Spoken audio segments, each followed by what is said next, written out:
Okay, so we've all heard the phrase, it's a bird, it's a plane, it's Superman. Well, pretty soon we're all going to be saying something similar to that, except it's going to be about drones. Today I want to outline for you the uses of drones in our society and how they can benefit us.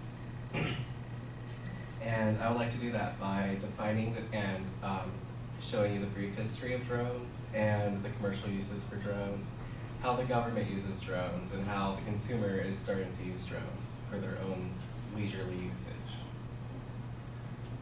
Okay, so what are drones? Drones are unmanned aerial vehicles, and it's abbreviated UAV. That's the official name for drones. And like the whole point of that is that they're unmanned, and like there's no person like physically in them, and they're flown using radio technology. And the first drone debuted in Austria in 1849, and it was a hot air balloon that had no pilot, and 200 of them flew over the city of Venice in Italy, and it was filled with explosives. And and in the US, the first drone was used during the Civil War a few decades later, and they were manned with a person in there, and within the hot air balloon there was a telegraph, and they used that technology to communicate with Union forces to spy on the Confederate forces using the telegraphs. And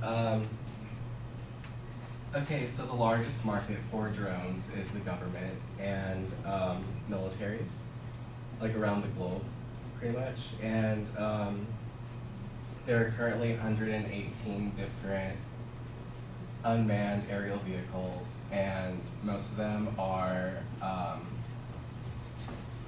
for surveillance, intelligence, and reconnaissance, and that's abbreviated ISR. And the Boeing Phantom High Eye Altitude has a 4-day battery life, and it's used in the US to spy on pretty much anything. And drones are also used for combat, and those are UCAVs, unmanned combat aerial vehicles. And this is an example of a combat drone. And this specific drone here, it killed 12 terrorists in Pakistan. And, excuse me. And as we transition from the military usages of drones to the commercial usages of drones, this graph illustrates how the market will be increasing. For example, the green demonstrates the civilian usages of drones, and the blue is like defense, the military, and this is amounts in billions of dollars of how the drones will be used. And commercial usages of drones.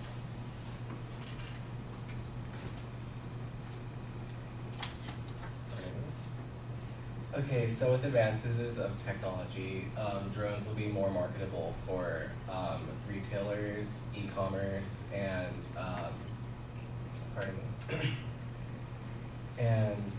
retailers. And for example, Amazon.com is developing Amazon Prime Air, which will be able to instantly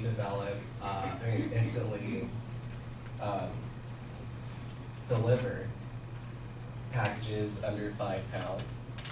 And this will really benefit our society, because imagine just like ordering something simple like a stapler or like a phone case or something, and it'll come in instantly, like within the same day.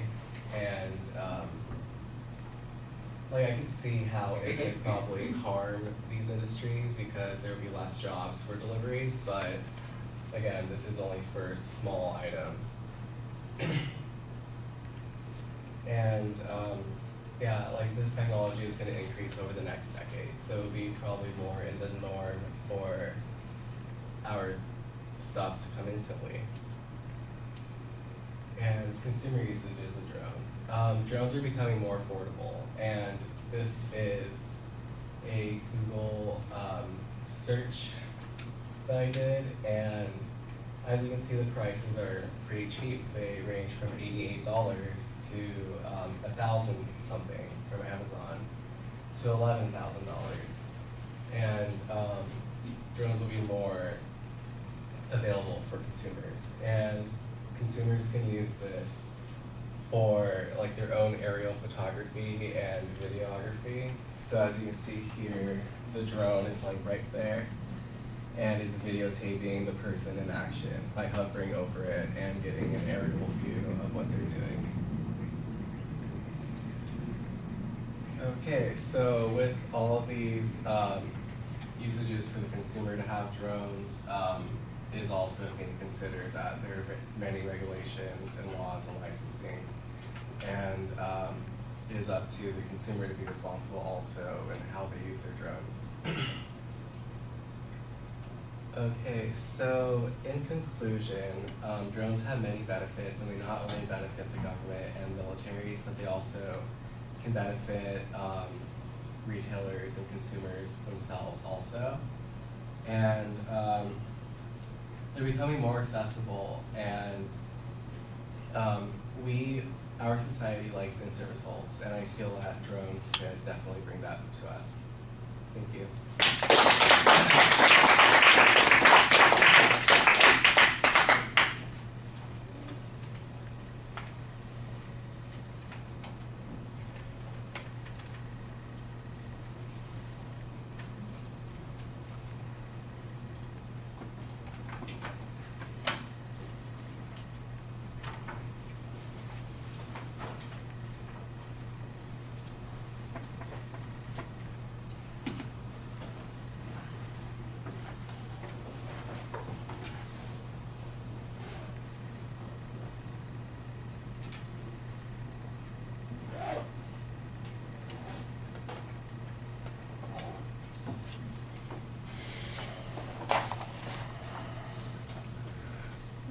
Michaela, what did you think? Not here. Huh. People just blowing off those points like crazy. All right, well, I'll tell you what I thought. I liked the quote at the beginning. I thought that was pretty effective. It's a nice transition to the topic as well. We know exactly what you're talking about. With the preponderance of unmanned aerial vehicles around, also known as drones. I thought you did a good job giving us a justification on this. There was actually an excellent use of the preview to kind of structure the presentation at the beginning of the speech. I think in the body of the speech, your transitions need to be a little bit sharper, because sometimes it just felt like you were kind of relying on the slides to move us along, and it wasn't always clear when you had moved. I think after the history stuff, everything sort of ran together.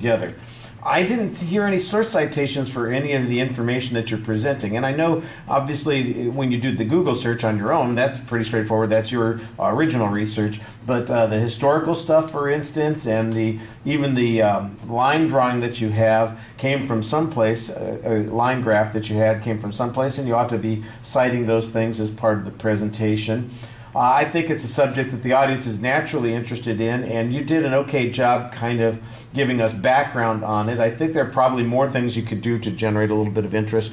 The visuals, for instance, are okay, but I thought the second half of an image was missing. You've got this whole explanation about how you could use drones to do photography, for instance, of the stunts, and then you've got the guy doing the bike jump, and you're showing where the drone is, and I'm going, okay, and now where's the overhead shot from the drone that shows, what's going on the bike? Where's that, video clip that shows that kind of thing that would illustrate that? That would not only complete the information you're talking about and show us what's different about looking at it from another perspective, but it'd be a heck of a lot more interesting, So you need to kind of step up and do a couple things like that to make it more effective. It's not that there was a disaster here, it was very good, but I'm just trying to think, what could I do to make things work better? And you've got a lot of things, like I said at the beginning of the speech, that I thought were pretty solid, and then in the middle of the speech, it got to be a little bit dry and needed to have some energy. The commercial uses, for instance, when you talk about delivery,